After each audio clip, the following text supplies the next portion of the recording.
Digital studio. चलो ये दानी करे तैयारिया, दर्शन करला जाई माई के दुआरिया। चलो ये दानी करे तैयारिया, दर्शन करला जाई माई के दुआरिया।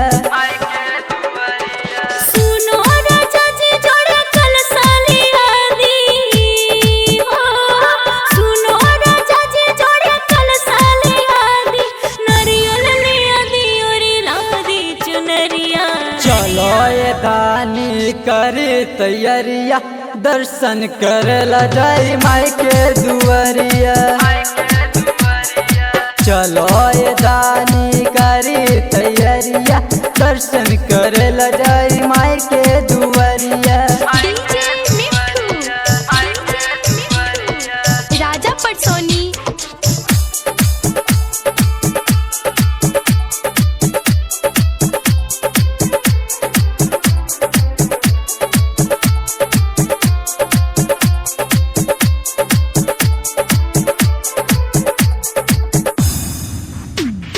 नौ दिना घर में कलसा बैठाइब, नौ दिना घर में कलसा बैठाइब, पंडित बुला के पूजा पाठ करवाइब।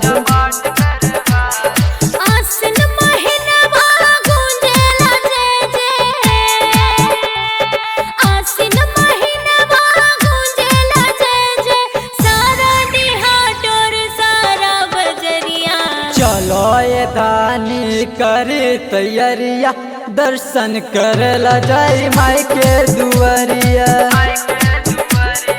चलो ये दानी करे तैयारिया, दर्शन करला जाई माई के दुआरिया। राजा पटसोनी।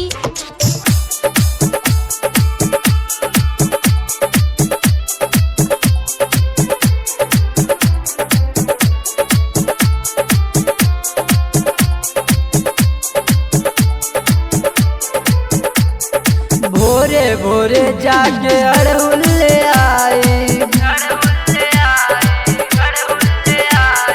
भोरे भोरे जाके अड़हुल ले आइब, संगे संगे माई के दर्शन कराइब।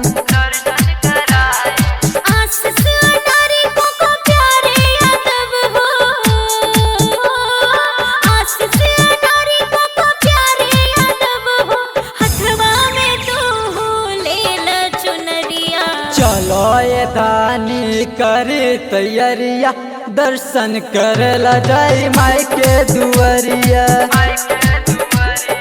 चलो ये दानी करे तैयारिया, दर्शन करला जाई माई के